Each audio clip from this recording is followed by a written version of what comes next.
We actually work in the cold case unit. Do you recall back in 2001, Leslie Preer? Yes, that she was murdered, yeah. Yes. From the crime scene, we have DNA from her when Leslie died. So your DNA matches the crime scene DNA. This is Eugene Gligor, currently realizing that he has become the prime suspect in the 2001 murder of Leslie Ann Preer. Because for those 23 years, this homicide case was a lost cause. Up until now. I'm trying to give you an opportunity to be a little bit forthcoming. The Chevy Chase murder went unsolved for more than 2 decades. I wish I could tell you.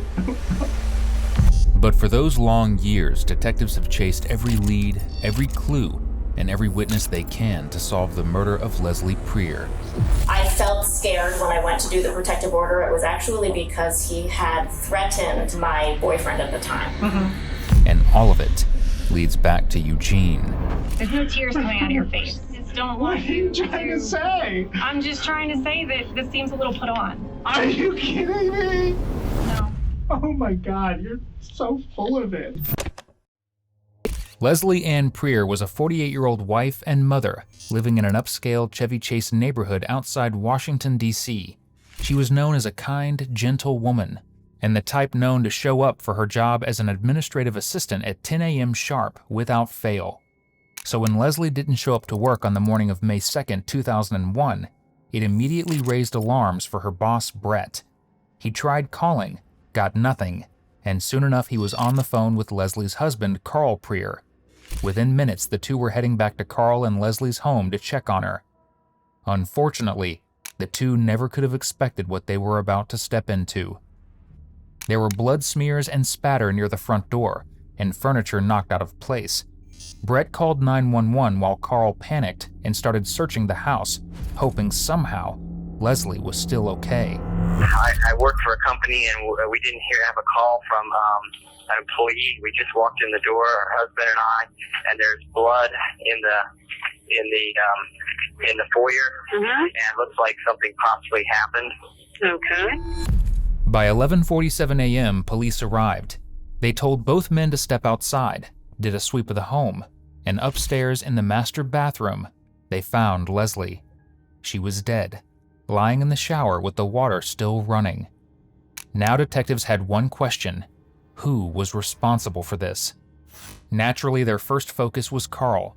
He was the person closest to her and the last one known to be with her.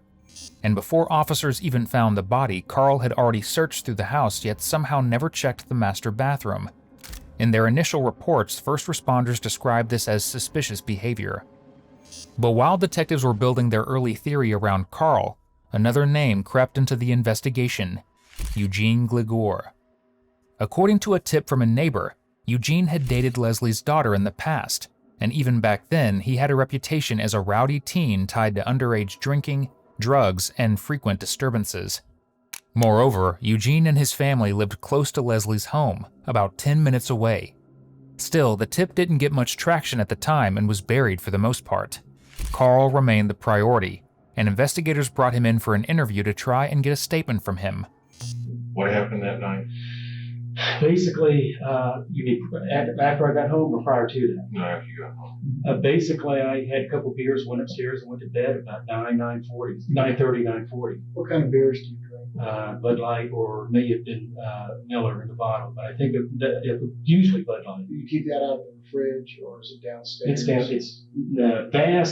It's downstairs, the downstairs refrigerator. Okay, so you go down there to get your beer and bring it up? Sometimes I'll drink it down there. Okay. What'd you do that night? I probably drank it down there. Okay. I would think 3 or 4 beers. Maybe 3. Okay. Where was she at that time? She was upstairs. Meaning?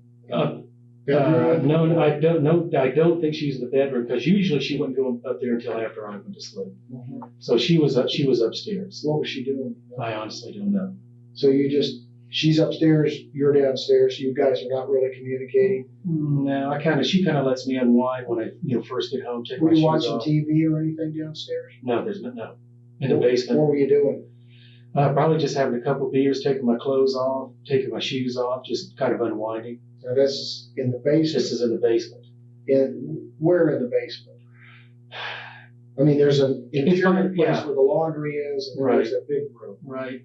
I guess I was in and I don't know 100%, but I'm just saying that when I go down there, it's usually in where the refrigerator is, in the basement. Not the big room, but the little room. There's like a shop in there. It looks like that you tinker with some tools and stuff. Right. Were you doing anything?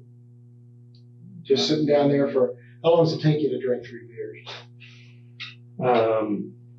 20 minutes. She's not the kind of person that comes home and changes like I am. I mean, when I come home, I take the tie off, take the shirt off. Yeah, that's what we do. And put a t-shirt on or something like that. I would guess that she was in her work clothes. Okay. And again, you go upstairs. Which room was she in?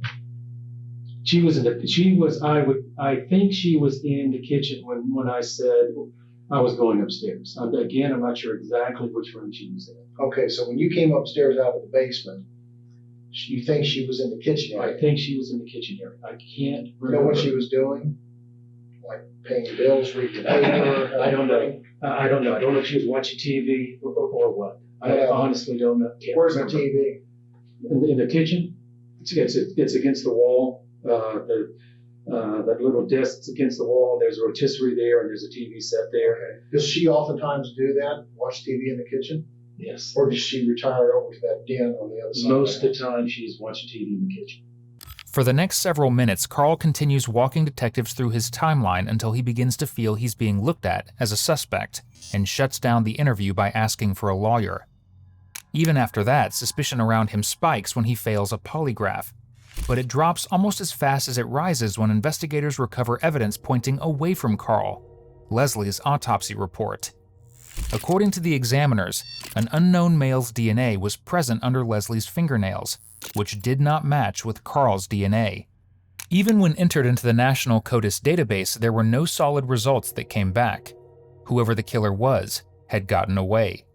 And with no solid leads to chase and no witnesses to build from, the case slowly went cold, staying that way for the next 21 years, until September 2022. That's when the case was reopened, and Detective Tara Augustine started re-examining everything that was missing the first time around. Digging through the old file, she found the same early tip about Eugene Gligor, the one that never got properly followed up on. And by then, investigators have something they didn't have in 2001, modern forensic genetic genealogy, allowing them to make matches that would not have been possible 2 decades ago. Over the next year, detectives worked through distant family tree matches in hopes of finding a match to the DNA under Leslie's nails. And by late 2023, they had exactly that.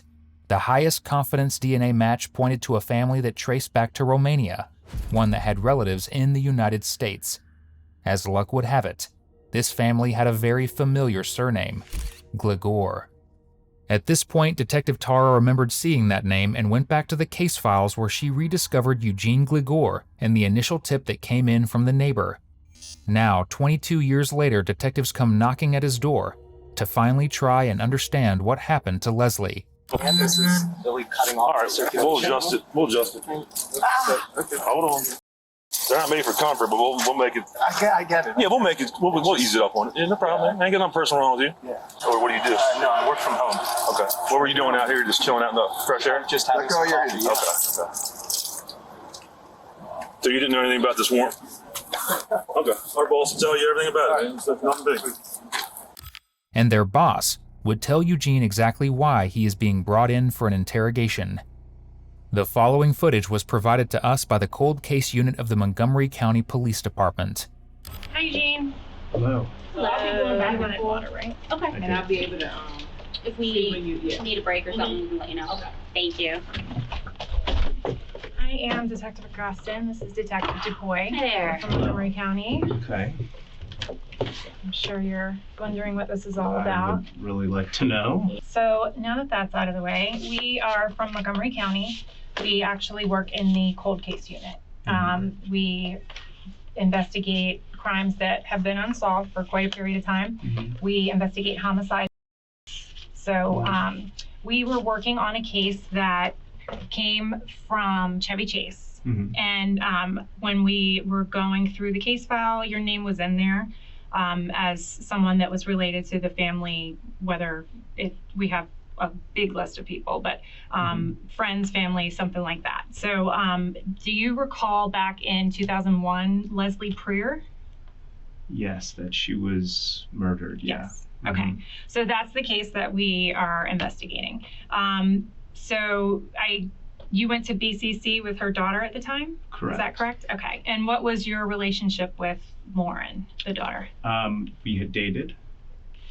Okay. And when did you guys date? Do you remember years? Exact dates, I'm not entirely sure. Were you in high school or was it after high school? Yeah, it was high school. Yeah, I'm not exactly sure. Maybe like 1994 to 1997 or something around there. Okay. And from your dates of birth, I can see you're a little bit younger than Lauren. So was she already graduated from high school, or were you guys both still in high school when you guys were dating? We were both in high school. She had finished high school. And I believe we had dated for a few months while she was in college, but that was it. Okay. So back then, when you guys were dating, where did you live?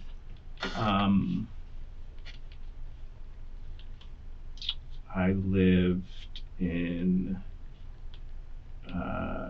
with my mother in Rockville. Okay. Do you remember the address or what street or anything? I wish I did. I don't. Okay. And you said you lived with your mother. Were your parents separated? Yeah. Okay. Where did your dad live? He lived in Chevy Chase, and yeah. Do you know the street or Yeah, neighborhood or Brookside Drive. Brookside Yeah. Drive? Okay. Yeah. And so you and Lauren had dated well before her mother was killed. Do you remember, were you still in touch with Lauren when this stuff happened to her mom? No, we had broken up a couple years before, at least, maybe longer. I'm not sure. And I believe I reached out just to send my regards, and maybe saw her a couple times, and but that was it. Okay. Let's pause for a moment and break down just how suspicious Eugene's behavior looks when you line it up with Leslie's murder. Almost immediately after she was killed, Eugene took a sudden trip to Portland, Oregon, nearly 2,800 miles away from where he was living, just down the street from Leslie at the time. He stayed there throughout Leslie's funeral too, which was strange considering this was the mother of someone he had once been close to, and the only acknowledgement he offered was a brief text message expressing his condolences. Now, maybe that's all just coincidence. Maybe Eugene really is unlucky enough to take a cross-country trip at the exact wrong time, and just happens to match DNA found under the victim's fingernails. But the more he speaks, the deeper he digs himself. Do you remember how you found out about it? I remember I was at work, and I believe she had actually told me that she had come into where I was working at a restaurant, and she had told me that what had happened. What restaurant was that? Do you remember? It was a restaurant called Black's. Okay. In Bethesda. Okay. Let me see. So you guys were just kind of cordial at the time, but you weren't really close. It's not like you guys kept touch that much. Correct. Okay. When you guys were dating, how close were you with the family? Like, did you spend a lot of time at their house, or did you know them real well? I knew the family. I, definitely spent time. She spent time at my house. I've spent time at her house. Yeah, for sure. Mm-hmm. So how were you close with her parents? I mean, I wouldn't say close with them. I don't know how much, I don't know if close would be the right word, but they were friendly with me and nice to me. So, yeah, I mean. Okay. Let me see. Were you at her house a lot of the time? Or did you guys spend more time at your house? Or what did you guys do when you... I mean, it was a mix. My house, her house, being out. I mean, we're young and teenagers, so there was, going out and... Okay. Yeah. When you say your house, was it your mom's house or your dad's house or both? Probably my mom's house more so because I lived with her. Okay. Yeah. When you found out about Lauren's mom, do you remember who you were dating at the time, or were you dating anybody? I don't recall who I was dating at the time, but yeah, no, I'm not 100% certain. Okay. I mean, I had been dating, but I'm not sure. Okay, and so you were working at a bar. What else was going on in your life at that time? I can't recall. I mean, were you working, or were you in school, 23 years college, ago. or? I worked. I think I was taking classes in college at the time. Where did you go to college? Montgomery College. Okay. In Rockville or Tacoma Park? But I took classes at both. Okay. Yeah. And when you were younger, did you ever get in any trouble with the police or anything? Not particularly, no. Okay. Yeah, not that I can recall. Okay. How well did you know Lauren's mom? Like, was there ever any kind of a weird relationship between you two after Lauren? No. Okay. I mean, I wasn't in touch, so I don't... Okay. So you were never, like, dating Lauren's mom or anything like that behind the scenes? No. Okay. I wasn't ever in touch. That. Okay. When Lauren and Eugene broke up, there was no bad blood between them, and nothing suggested that Eugene had an evil bone in his body. That is, until detectives interview Eugene's ex-wife, who he had met in September 2014, and begin to discover clues that showed what Eugene was really like behind closed doors. There are a lot of things I could say about him. I would never think that this is something that he would have been involved in all honesty.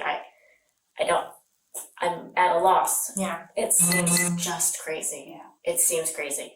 The last couple of years of our marriage were rough. Mm-hmm. My father was dying of pancreatic cancer. Eugene's previous father-in-law had died of pancreatic cancer. So the previous father-in-law? Yeah, he was married before me. Oh, okay. Who was, do you remember her name? Or? Jane.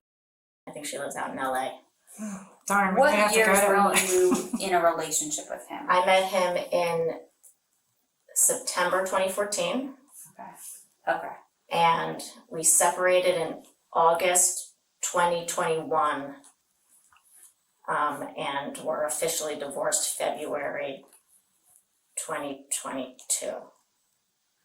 Yeah. And sorry to interrupt. So you said you're fine. Your father was dying. His previous father-in-law had died. Yes. So it was triggering for him.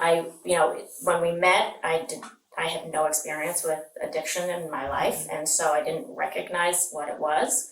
But within about 2 months, I was like, something's wrong with him. Of meeting him? Of meeting him. Okay. Yeah, he lived in New York when we met, and he moved. I lived here, and he moved down here about 2 months after we met, and moved in with me. Mm-hmm.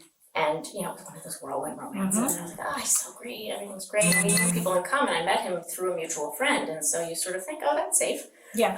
Was it a local person? Yeah. Yeah. Chevy Chase? Yeah. Yeah, that he grew up with. And so in August of 2015, about 10 months after we met, not 11 months, I'm not good. No, I'm not checking your math. he was drinking much too much. Okay. And he was never violent toward me. He was never violent toward my animals. He had a cat, was never violent toward the cat, but he was an alcoholic, and he would drink and then pass out. Mm-hmm. And it was just a mess, and it was really very, very sad. And so I said at that time, it's me or rehab. Mm-hmm. pick what you want to do. And he went to rehab. So what's curious to me is that I visited him when he was at rehab and he was doing really well. We went to couples therapy together. Nothing like this ever came into play. With his being an alcoholic, and did you ever feel like he was completely like blackout drunk where he wouldn't remember things? Was he to that point? Okay. And was that the entire time that you knew him? No, so he got sober. But before, like when you first met him, was he like that? I mean, not 24/7, but when he drank enough that he'd just pass out. Yeah. Like he sort of just became useless. Yeah. What was fortunate is that he would walk to the liquor store instead of get behind the wheel. Yeah. I was always concerned about him. You know, I sort of felt like do what you want to yourself, but don't endanger anybody else. So there was that piece. But yeah, he would pass out, and then the next morning I would be like, this is the crap you said to me. Yeah. But he would drink so much that like he couldn't even physically move. Like he just was. And he would say awful things, or would he just be, would that lead to arguments while he was drinking? Not And I'm not trying to. Yeah, no, not really. I'm just trying to understand. Not really. Okay. Not really. I sort of feel like I was not, like I said, I was not involved in anybody in my life that was like that. Yeah. My parents were not drinkers. Like it just was not really a thing. So like it didn't bring up anything for me. And I sort of feel like when people get combative, it's because it's brought up something for them. I felt sad for him. I was super annoyed. But no, I just wouldn't engage. Yeah. Like you couldn't engage with him. Like I just knew better. Yeah. So he would say some crazy shit that I don't even know. Right. I only remember one time I was going to meet a friend of mine for dinner, and it was a gay guy, a very long time friend of mine. And I was leaving, and he was drunk, and he was like, "You're going on a date." And I was like, "I'm really not going on a date." And I took a picture of me with my friend, and I sent it to him, being like, "See, it really is Mark." Like, Yeah. The alcoholism she describes, even if it made Eugene more pathetic than aggressive, is still a clue. Not on its own, but because it fits a broader pattern of his behavior. Back in the early 2000s, when he was still a teenager, he already had arrests tied to weapons possession, DUI, and theft, which tells detectives that he's not exactly Mr. Goody Two-Shoes. Even Eugene's brother, Andre, described his relationship with Eugene being strained due to similar habits. Were you afraid of your brother? Can I answer that? Of course. Well, I guess we should define what afraid means, because there's different levels of... Did your brother ever assault you? Or No, not physically, no. did he ever threaten you? Physically, in terms of, physically, he's going to threaten me physically, like in a kind of, second-degree assault kind of way, like threatening? No. Or let me ask this, what made you afraid of your brother? That he was going to come to the house unannounced? Okay, so we're going to go back to that time period, because there's a difference. Okay. Let's start there. Okay, so what made me afraid of him coming to the house at that time, during that time period, was I was concerned that he would show up and he would steal or something. Okay. So what kinds of things would you be afraid that he would steal? Well, I didn't know specifically, but that, there was a bike. Do you think he was stealing these things to sell them or to get money? What was his ultimate goal, do you believe? I don't know.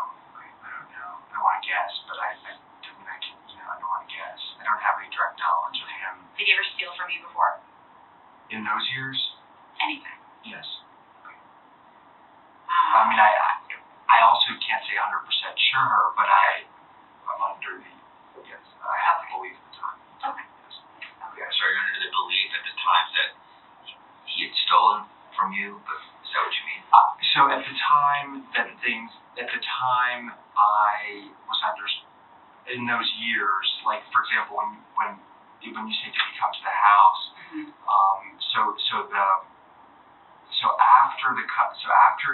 after he was 18,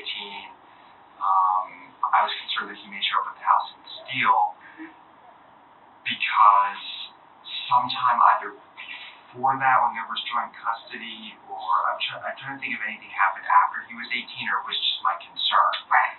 So, but at some time point, perhaps before he was 18, I was strongly suspicious that he had stolen some things. What kind of things would go missing that you thought? My bike, bikes, plural. Yeah. Any cash? I don't know for sure, but possibly, but I don't want to guess. But the bike and then some other, let's see, I guess there was a phone. Like a cell phone? No, like it was like a landline phone or an answering machine or something that he, some sort of a phone, and then I don't remember exactly. I want to say CDs, but I don't remember exactly. But the bikes are what's. Do you remember what brand of bike?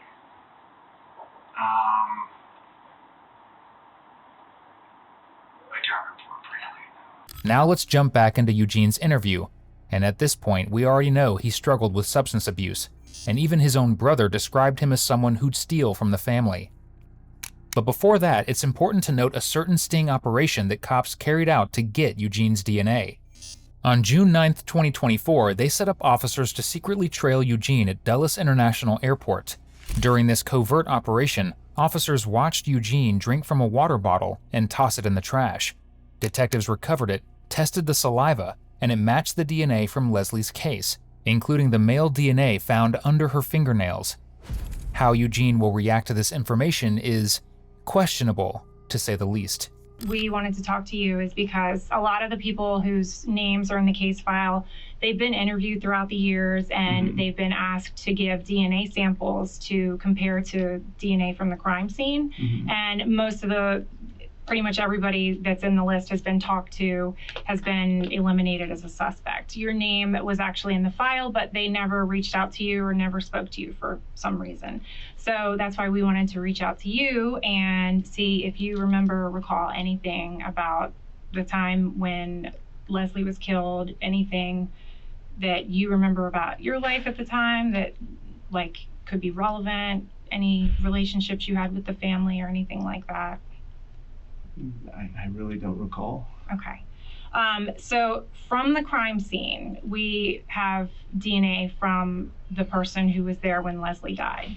So there's Leslie's blood all over the place, obviously, but then there's also another DNA profile that was picked up from the crime scene. And we had put that into CODIS, our database from the National CODIS DNA Index System, and it has never hit. So whoever was there, whoever's DNA was also on the scene, has never been arrested. And that's why we were going through doing all these elimination DNA samples to find out, okay, well, this person couldn't have done it because we matched their DNA to it. So we realized that they never talked to you, never did anything, and we wanted to find out more about you. And if there was any kind of situation where you could have been at the house at that time. I'm a little confused.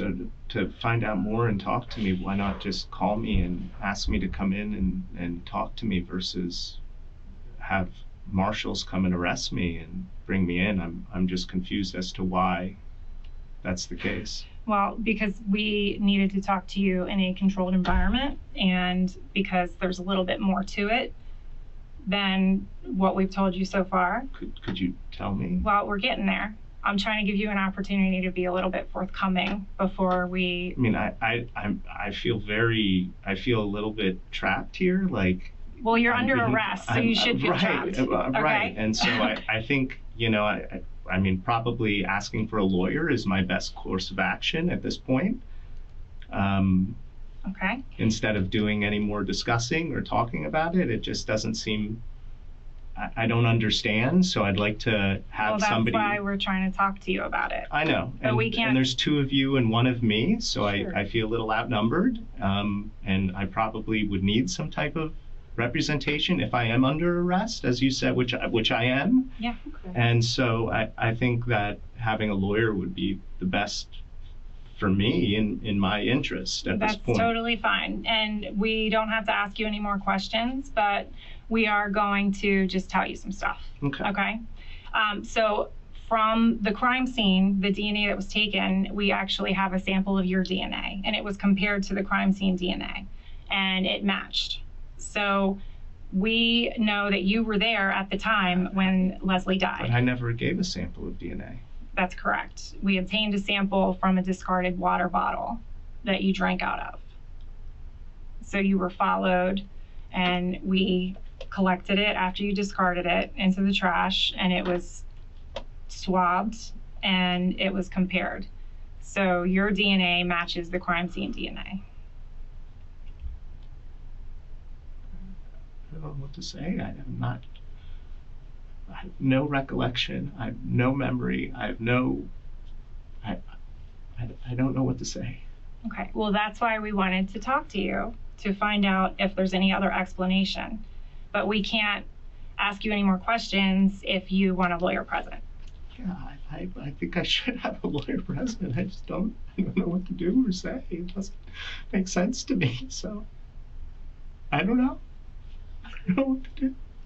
Even though Eugene has asked for a lawyer, by continuing this interrogation, these detectives are making a crucial mistake.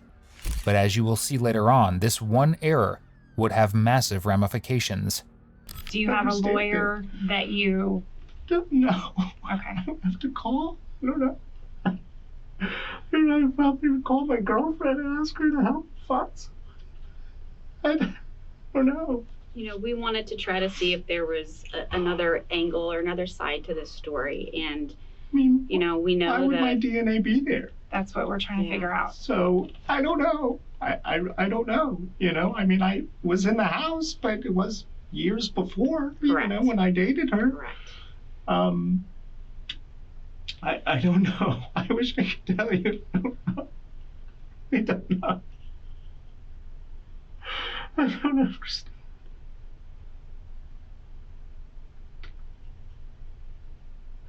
This is all very bewildering, very strange.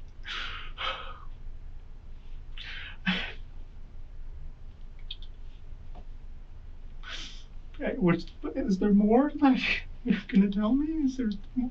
I mean, we've told you plenty. We can't continue to ask you questions. If you want to keep talking, we can.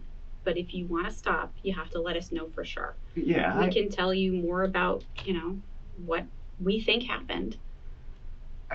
I don't, I mean, what you think happened, I don't know. I can't verify. I don't know. I don't recall. I don't have any memory. I didn't do anything that you're talking about, so I don't know. And I don't feel like I can, I don't know how to answer and go into, I don't want to try to incriminate myself with questions. You guys are professionals. I'm not. I don't know. I really do think I need an attorney. I need to use the phone, and I need to call someone, and I need legal representation before I respond to anything else. Okay, that's fine.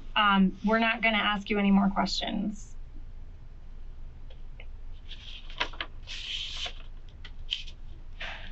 There's no tears coming out of your face. I'm very dry right now. You're dry? I'm very dry. I'm parched. I'm dehydrated. You can probably see my eyes are bloodshot red because I'm just tired and drained. I don't know what's going on. You want me to drink water so I can tear? Like, what the wrong with you? I don't want you to tear. I just don't want you to... What are you trying to say? I'm just the narrator here, but can you really do anything that screams, "I'm guilty," more than this? And his antics only get more entertaining as we pick up right back from... This seems a little put on. Are you kidding me? Are you kidding me? No. Oh my God, you're so full of it. You're after. This is the police. This is, yes, like it makes sense. You know, it's, in your eyes, it's guilty until proven innocent. I get it. Well, honey, your DNA was in the crime scene. That's why, like, there's a reason. There's due process, right? Due process. So you're saying I'm guilty before I've even been put into a court of law? I'm saying that there's probable cause to believe that you were there when I think what you were saying was the contrary to that. So, okay. But I don't remember. I don't know. So what we're trying to figure out is how your blood was at the scene that day. If there's an alternate explanation, that's why we wanted to talk to you today, okay? So I feel like you just need to take a breath for a second, okay? That's what we're trying to figure out. Why is your blood there?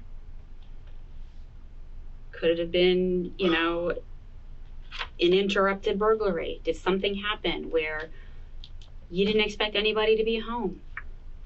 I have no idea. I don't remember. I don't recall. Again, you're asking me questions that I don't know. I'm not asking you a question. You did. You just asked me a question, and I asked for legal representation, and you guys are very smug looking at me like I've done something, and of course it's innocent until proven guilty, right? Sure. Am I wrong or am I right? You are entitled to your due process, absolutely. This is insane. I really don't know what else to say other than please allow me to, you read it to me, right? That I am allowed legal representation. Absolutely. This would be the best thing for me to do right now. We are not going to ask any more questions. Nope. You said you wanted to know more, so we were telling you more. I'm sorry. I'm really on edge and I can see. Upset and yeah. Okay. You would like legal representation? That is absolutely your right. We will not ask you any more questions. All right? And how do I go about doing this? We're done talking to you. They're going to walk you back over to processing, and once they are done, I don't know if they've done fingerprints and all that stuff with you yet. Once they're done with all that, and you meet with, I think in DC, you're going to still meet with a commissioner and be charged with this paperwork for this, or be served with it, and then you'll have an opportunity to make whatever phone calls you need to make. Okay. I believe that's the process. We're in DC, so I'm not super, that's how it is in Maryland. Okay. All right? Okay. And then at some point, you will be taken back over to Maryland, and then you will figure out what they're going to do in terms of an attorney, because you're in DC now. So I don't know if you need a different lawyer unless they're both Maryland and DC bar certified. I don't know. I don't know how that goes, but they'll explain it all to you when you get over there. And if that's at a any whole time different branch. You want to talk to us with your lawyer present, we can make arrangements for that. Okay? I'm really confused, and I'm really at a loss, and I don't know, I don't have any recollection of being involved with any of this. You keep saying you don't remember and you don't have any recollection, but if somebody was not involved, it would be an adamant, I didn't do it. I didn't do it. I definitely didn't do it. Like, this is absolutely, this is, I've been an alcoholic in recovery for years now. I've been sober for years. And there are many, many times in which earlier life wasn't great. Abusive father, issues that, but at the same time, this isn't something that I know I didn't do it. I know I wasn't involved. And I just don't understand how this has come to this. I really wish I knew. And I really wish I could give you some answers and give you more feedback from an honest perspective, because I just don't know. I don't know either. That's why we wanted to talk to you. I don't know why your blood is there also. I don't know.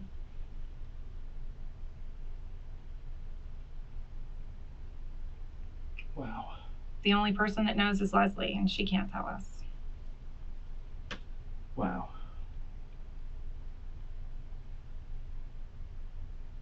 I can't believe it. Oh my God.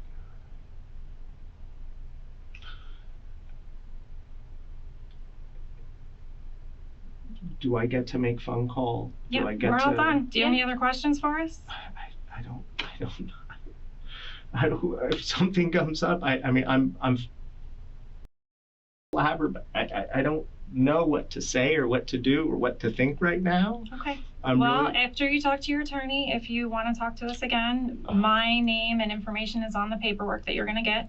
You can have your attorney reach out to Montgomery County. He'll be able to figure out, or he or she, whoever, will be able to figure out how to get in touch with us. Okay?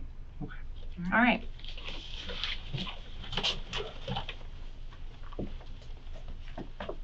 When the case moved toward trial, a judge ruled parts of Eugene's interview inadmissible because detectives kept questioning him after he asked for a lawyer, so those portions couldn't be used in court.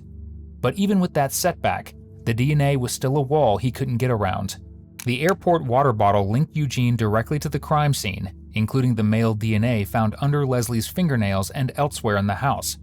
So in May 2025, Gligor pleaded guilty to second-degree murder and was sentenced to 22 years in prison. Prosecutors ultimately concluded that Eugene, fueled by heavy drinking, met up with Leslie that night, and whatever happened between them escalated into her death. And the most bitter part is that Leslie's husband, Carl, passed away in 2017, still living under a cloud of suspicion, despite being cleared early on. He never got to see the real killer identified and held accountable. Our thoughts go out to the entire Preer family for carrying that weight for more than 2 decades before justice finally caught up. Thank you for watching today's video. Whether you're new here or have been with us for a while, check out one of the craziest cases I've ever covered right here, or one of my newest uploads right here.